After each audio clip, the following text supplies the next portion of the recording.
Hello दोस्तों, कैसे हैं आप सभी।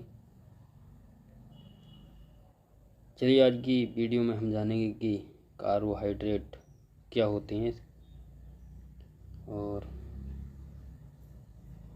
इसकी कमी से कौन कौन से रोग हो सकते हैं और ये हमारे शरीर के लिए क्यों ज़रूरी है और ये किन किन में पाए जाते हैं। तो चलिए शुरू करते हैं। कार्बोहाइड्रेट साधारण चीनी होती है अथवा वे पदार्थ होते हैं जिन्हें जल अपघटन द्वारा चीनी में परिवर्तित किया जा सकता है। ये कार्बन, हाइड्रोजन और ऑक्सीजन से मिलकर बनते हैं, जिनमें अंतिम दो अनुपातिक मिश्रण से जल बनाया जा सकता है। इसलिए इन्हें कार्बोहाइड्रेट कहा जाता है। इसका सामान्य सूत्र CnH2nOH होता है।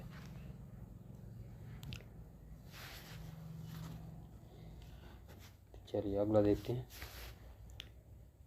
इसके कार्य क्या हैं। अगला नंबर है कार्बोस के कार्य। नंबर 1, ऊर्जा प्रदायक। कार्बोहाइड्रेट ऊर्जा के बहुत ही सस्ते स्रोत हैं। 1 ग्राम कार्बोहाइड्रेट से 4 किलो कैलोरी ऊर्जा मिलती है। ग्लूकोज ऊर्जा का मुख्य स्रोत है, इसलिए शरीर में सभी प्रकार के कार्बोहाइड्रेटों को ग्लूकोज में परिवर्तित किया जाता है और तात्कालिक आवश्यकताओं के लिए उपयोग किया जाता है। इसका थोड़ा भाग ग्लाइकोजन के रूप में यकृत तथा मांसपेशियों में संग्रहित किया जाता है और कुछ भाग ऊतकों में वसा के रूप में संग्रहित किया जाता है। तो कार्बोहाइड्रेट जो होते हैं ये बहुत ही सस्ते स्रोत होते हैं, जिनके 1 ग्राम कार्बोहाइड्रेट में 4 किलो कैलोरी ऊर्जा मिलती है हमें। और कार्बोहाइड्रेट में ऊर्जा का सबसे प्रमुख स्रोत जो है वो ग्लूकोज होता है हमारे शरीर के लिए। हमारे शरीर में जब ग्लूकोज की कमी होती है तो हमारा शरीर किसी भी कार्य को करने में अक्षम हो जाता है, मतलब कार्य नहीं कर पाता है, शरीर में थकान सी रहती है। इसीलिए जब हम किसी डॉक्टर के पास जाते हैं तो वो सबसे पहले ग्लूकोज हमारे शरीर में चढ़ाता है, जिससे हमारे शरीर को ऊर्जा मिल सके। चलिए अगला नंबर देखते हैं। अगला नंबर है प्रोटीन बचाने वाले कार्य। शरीर में ऊर्जा के स्रोत के रूप में कार्बोहाइड्रेट का उपभोग अधिमानिक रूप में किया जाता है, जबकि आहार में की संपूर्ति समुचित रूप में की जाती है। इससे ऊतक निर्माण में प्रोटीन की बचत होती है। अगला नंबर है भोजन में स्वाद। अधिकांश कार्बोज प्रकृति से मीठे होते हैं, इससे भोजन का स्वाद बढ़ जाता है।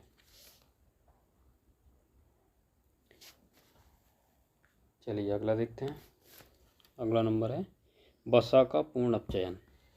प्रत्येक आहार में कार्बोहाइड्रेट की कुल मात्रा अनिवार्य है ताकि वसा का अपचयन सामान्य रूप में हो सके। यदि कार्बोहाइड्रेट को तीव्रता से प्रतिबंधित कर दिया जाए तो वसा का अपचय तेजी से होने लगेगा और शरीर में इसके मध्यवर्ती उत्पादन में बढ़ोतरी हो जाएगी। इसके परिणाम स्वरूप कटोसिस की स्थिति हो जाएगी। अगर हमारे शरीर में कार्बोहाइड्रेट की मात्रा बढ़ जाती है तो हमारे शरीर में फैट भी बढ़ जाएगी। कार्बोहाइड्रेट ज़्यादा होने से फैट बढ़ जाती है और फैट बढ़ने से हमारे शरीर में मोटापा आ जाता है, जिससे डायबिटीज़, शुगर जैसी खतरनाक बीमारियां होने लगती हैं। चलिए अगला नंबर देखते हैं। अगला नंबर है लैक्टोज। यह चीनी पदार्थों की अपेक्षा ये कम घुलनशील होता है और इसलिए आंतों में यह पर्याप्त देर तक रहती है। इससे उन वांछित जीवाणुओं में वृद्धि होती है जो विटामिन बी कॉम्प्लेक्स के संश्लेषण में सहायक होते हैं। ये कैल्शियम के उपयोग और अवशेषण में भी सहायता करते हैं।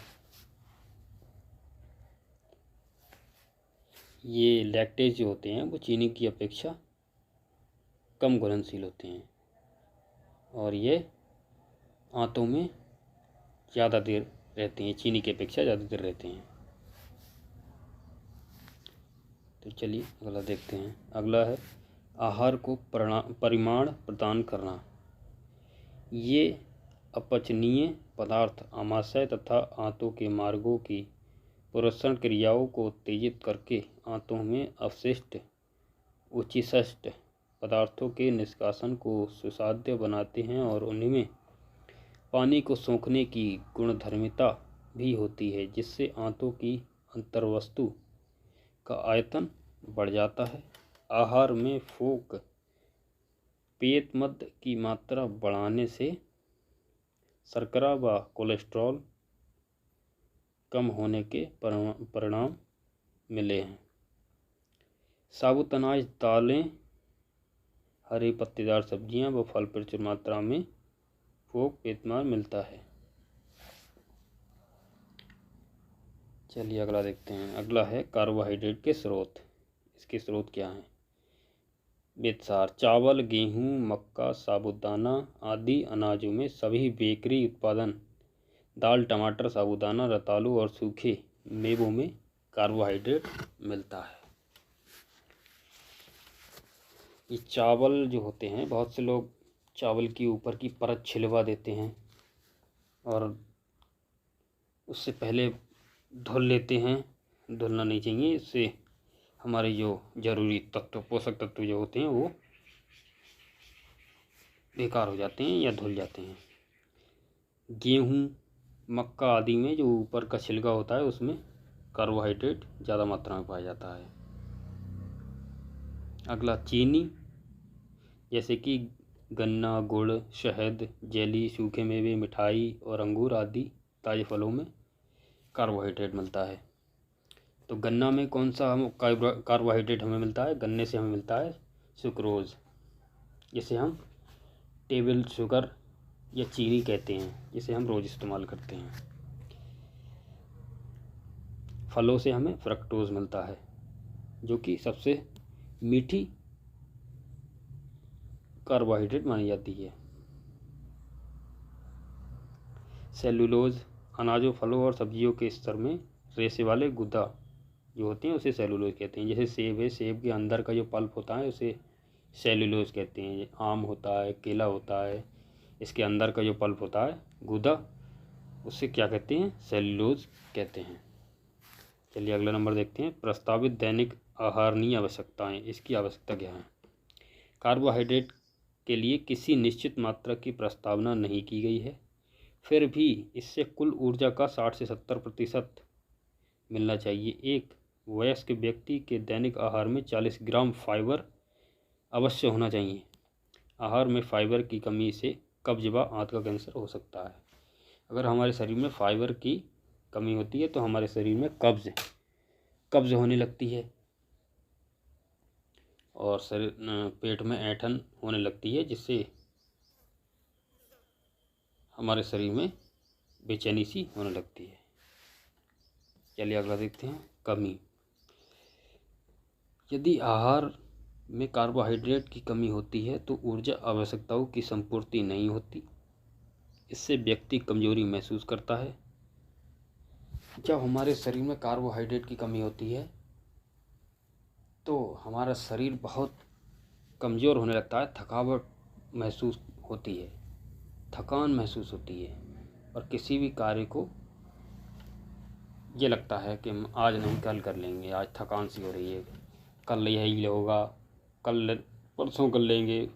अगर इसकी ज़्यादा कमी हो जाती है तो बिस्तर पकड़ लेते हैं, उठा नहीं जाता है। इसकी कमी से बहुत सारे रोग हो जाते हैं।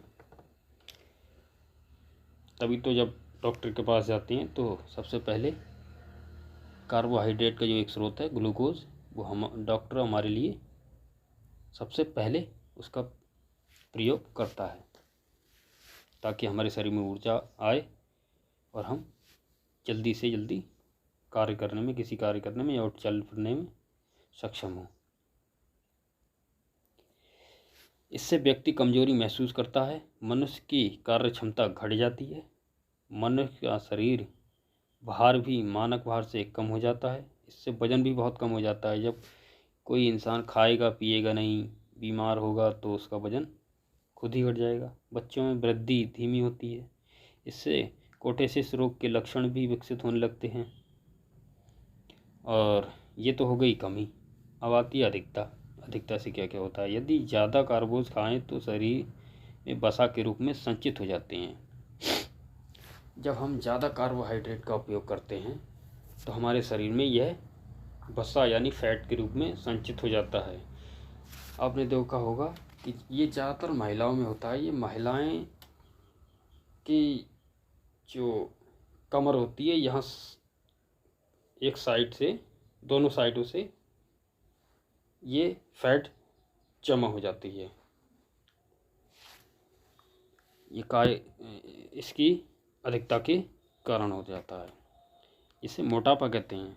और इस मोटापे से मधुमेह, डायबिटीज़, हृदय रोग आदि हो जाते हैं।